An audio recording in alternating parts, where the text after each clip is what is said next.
In this video, we will talk about representation of a sparse matrix, and also we will see how to display a sparse matrix from that representation. This topic we have already studied in arrays. Now again we are learning it in linked list. I have an example of a sparse matrix of size 5 cross 6, that is 5 rows and 6 columns. A lot of elements are zeros, only few elements are non-zeros. 8, 7, 5, 9, 3 and 6 and 4. Just 7 elements are non-zero. Now how to represent this? So for representing a sparse matrix, we want to avoid storing zeros. We want to store only non-zero elements. For example, if I take this element, this is non-zero. So for representing it, we should know what is that element, and also we should know where it is in the matrix. So for that, I should know the row number and column number. So 0, 4 is 8, and this 7 is 1, 3. First row, third column, value is 7. So for every non-zero term, we should know row number and column number, and then the non-zero term. So we have to represent this one such that we should be able to regenerate the same sparse matrix. So let us see how we can represent this one by just taking non-zero elements. So I will draw the structure and show you.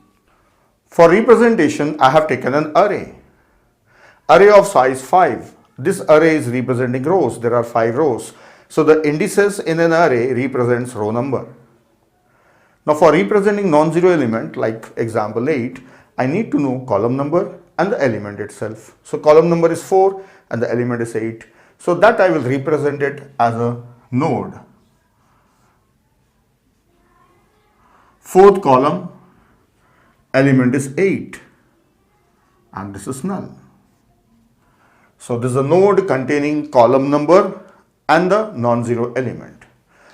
Then next row, row 1, there is one non-zero element at column 3. So here we have a non-zero element at column 3. So column 3 element is 7 and this is null. Then in row 2, we have two non-zero elements at index 0 and 4. 0, the value is 5, and next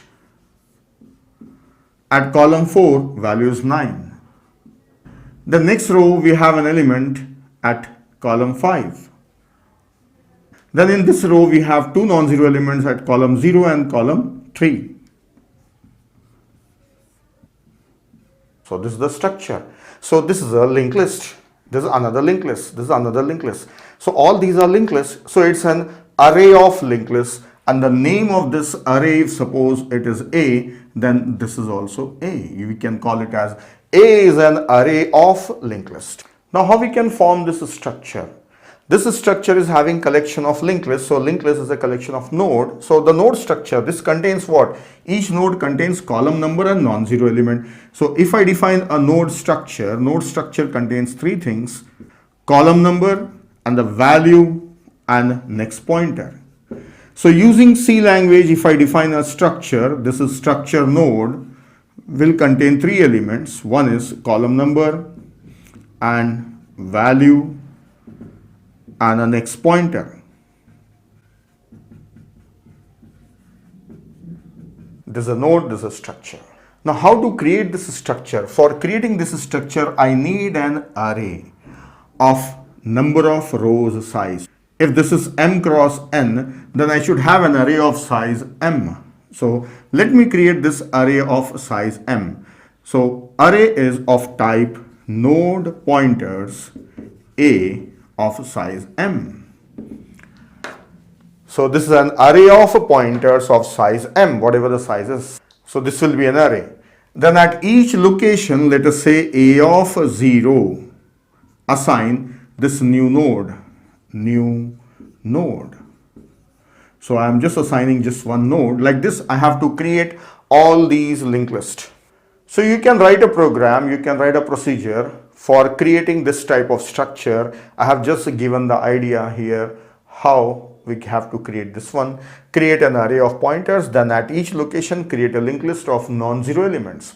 So you can write a program that is taking input from the keyboard and asking what are the non-zero elements. From keyboard, you can take row number, column number and the non-zero element. So for a given row number in that particular row, that is in that particular index, you can create a node having column number and the non-zero element, and you can form a linked list. So this is a student exercise for creating a sparse matrix, adding two sparse matrices or displaying sparse matrix. These are the things that you have to do. So I'll just list out. So these are the three things you have to do: create sparse matrices, so then you should be able to create more than one, then display, how to display the sparse matrix, and how to add two sparse matrices. Out of this, I will just share the idea how to display this one. So I will write on the piece of code for displaying this sparse matrix. Let us see how to display. So for displaying, I should display all these rows. So for all these rows, for I assign 0, I is less than m rows are there, I plus plus. This loop will cover all the rows. Now in each row, what I should do, I have to scan through a linked list. Let us take this example, it is having more than one node. So scan through this one. So take a pointer at the beginning. So I need a pointer.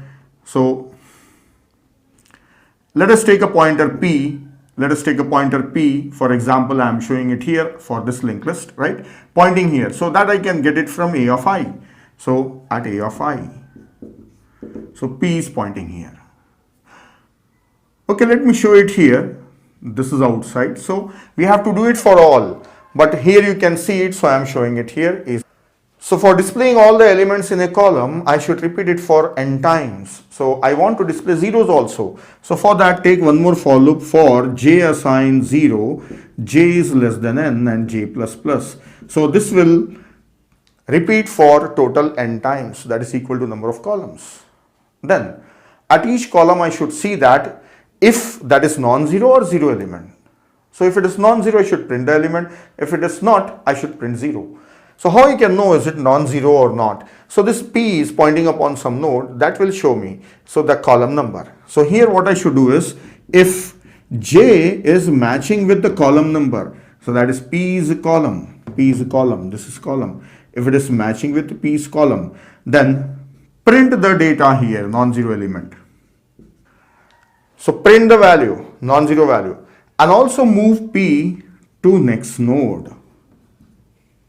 So printing the value and moving P to next node. This I have to do if this is true, if the column number is matching.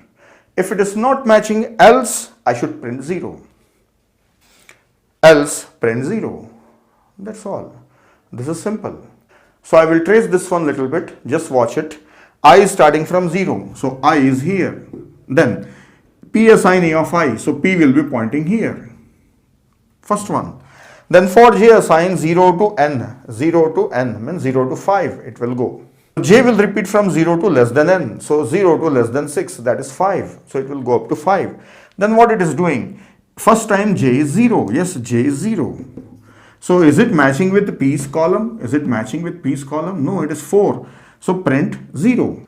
0 is printed. Then next j plus plus, j becomes 1. Then check if j is equals to P's column. J is 1. Is it equal to P's column? No. Print 0. Then j becomes 2. J plus plus. Then j is equal to P's column. P's column is 4. So up to 4 it will not be matching.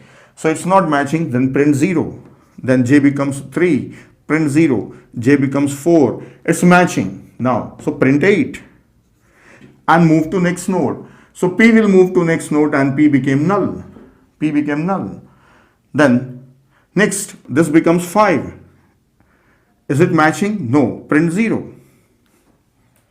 So that's how it will print all these things. That's how it can be displayed. So I have just given the idea how to display this sparse matrix. Complete matrix 0, 0, 0, 8, 0. All the values are printed. Zeros as well as non-zeros. So rest of the thing is an exercise for you. Write a complete program and also write a program for adding two sparse matrices.